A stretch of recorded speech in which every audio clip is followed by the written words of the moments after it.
biji baru istilahnya gitu ya mungkin tidak berisiko ya, tetapi kalau tanahnya sudah bekas pakai ya gitu kan bahaya itu ya, jadi tidak bersih begitu ya bisa menambah risiko keparahan dari tetanus ya, jadi seperti itu. Sebaiknya saat ini kita perlu tahu penanganan tetanus itu segera saja dibawa ke rumah sakit terdekat ya, supaya dibersihkan dan diberi suntikan anti tetanus.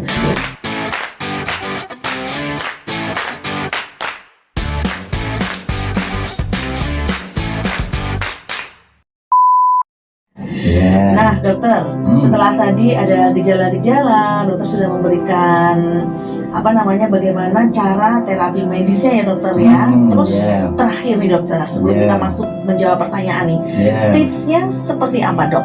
Iya, jadi ada beberapa hal yang perlu kita tahu bahwa tetanus ini tidak hanya mengenai orang dewasa, jadi bisa mengenai anak-anak, bahkan bayi juga bisa. Oh, bayi juga bisa? Ya, bayi itu biasanya pada waktu proses persalinan yang kurang higienis, pada waktu memotong tali pusar gitu ya, mungkin tidak dikerjakan oleh tenaga yang memang kapabel, yang kompeten begitu, sehingga lukanya tidak bersih ya, dipotong gitu. Apalagi kalau zaman dulu tuh potongnya sama pring apa ya, ada bambu gitu ya.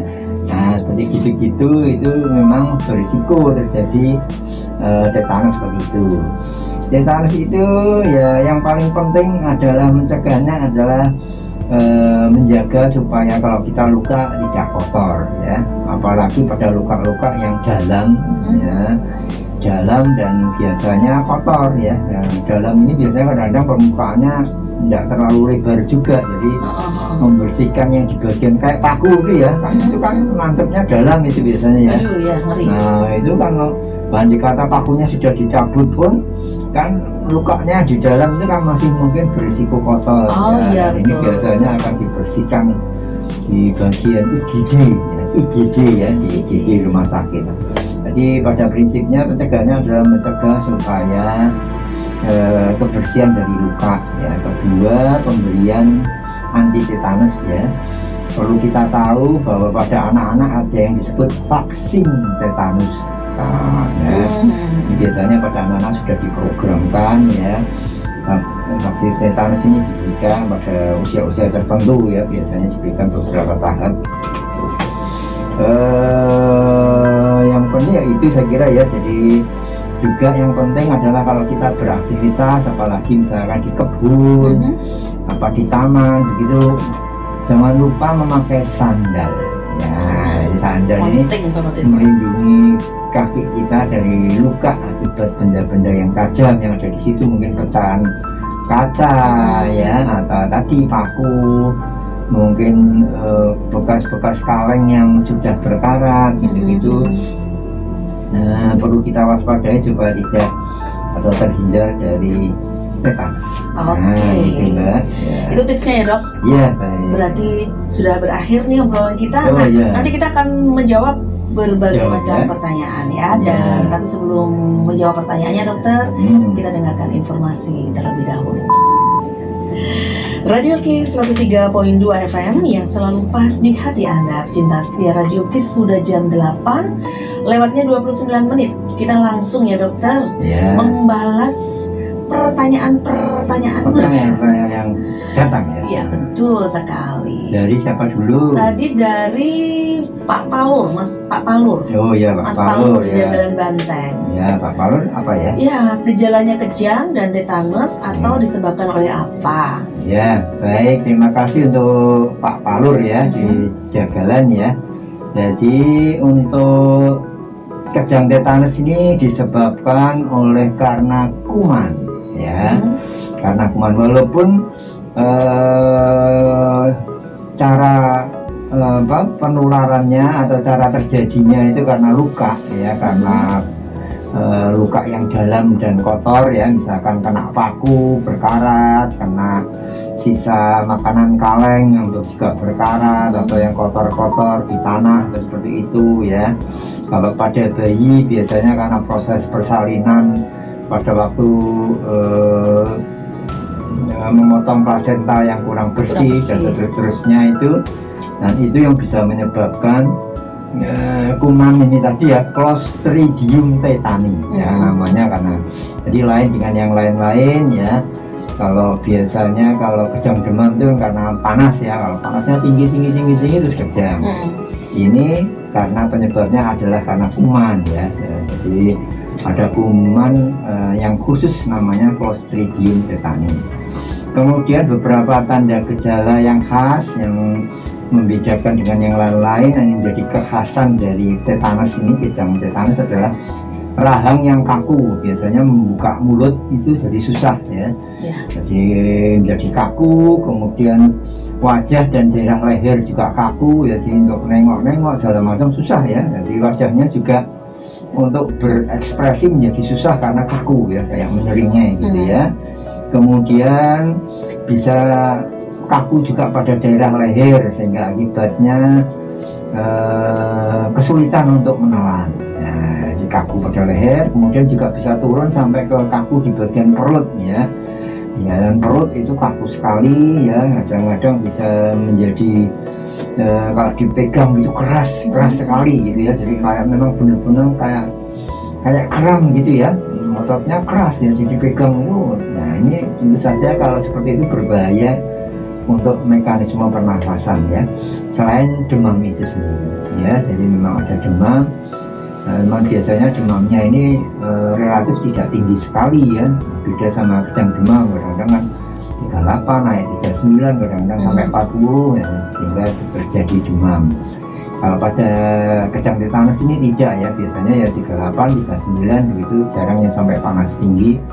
Tetapi sudah mulai kejang pada waktu awal, walaupun belum panas, kadang-kadang sudah mulai ada kejang-kejang di daerah lokal ya, di setempat aja, lama-lama bisa menjalar ke bagian tubuh-tubuh yang lain. Dan yang membedakan lagi adalah bahwa pada kejang tetanus ini biasanya pada awal itu orangnya relatif sadar ya, jadi tidak kehilangan kesadaran. Beda sama kejang demam, pada anak-anak itu kan biasanya pada waktu kejang nggak sadar ya, tapi begitu sadar maka yang anaknya itu kan menangis ya. Jadi kalau pada kejang tetanus ini biasanya masih tetap sadar ya, tidak ada penurunan kesadaran ya. Ya itu ya untuk Mas Palur. Pak Palur yang ya, ada di Jagalan ya. Jagalan Banten. Ya, terima kasih atas pertanyaannya. Iya, terus ada lagi nih dari Ibu Ranti di Jempono Banget Ayu ya, yang pertanyaan itu beda dengan tema. Ya, pilingan tadi ya. Di pilingan sebelah kiri sering sakit sekali. Pertanyaan saya, apakah sakit kepala ini bisa dipengaruhi dari kolesterol, darah rendah atau penyakit lainnya ya dokter? Mohon penjelasannya. Iya, terima kasih untuk Ibu Ranti ya. Jadi sakit pada daerah pilingan ya, atau pada apa istilahnya itu, kalau di ke arah temporal ya, istilah medisnya ya. Jadi di sebelah samping dari mata. Nah, jadi antara mata dan telinga.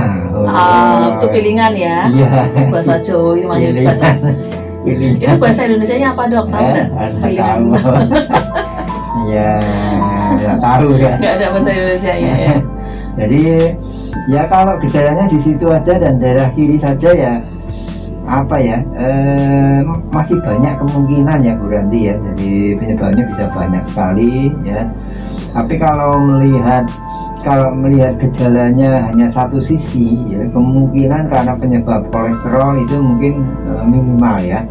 Jadi mungkin ada riwayat cedera atau trauma dulu ya, misalkan jatuh dari ketinggian, atau pada waktu dulu naik motor pernah kecelakaan dan terbentur pada sisi kiri kepala, misalnya masih bisa begitu ya, atau pada gangguan yang lain pada kepala ya, jadi mungkin ada cedera kepala dan seterusnya ya. Saya kira kalau memang gangguannya itu sangat mengganggu, sakit sekali ya, sebaiknya diperiksakan ya, untuk melihat penyebab pastinya apa ya, karena kalau sakit ya kita jangan dibiarkan ya, sebaiknya segera diperiksakan dan diobati begitu ya.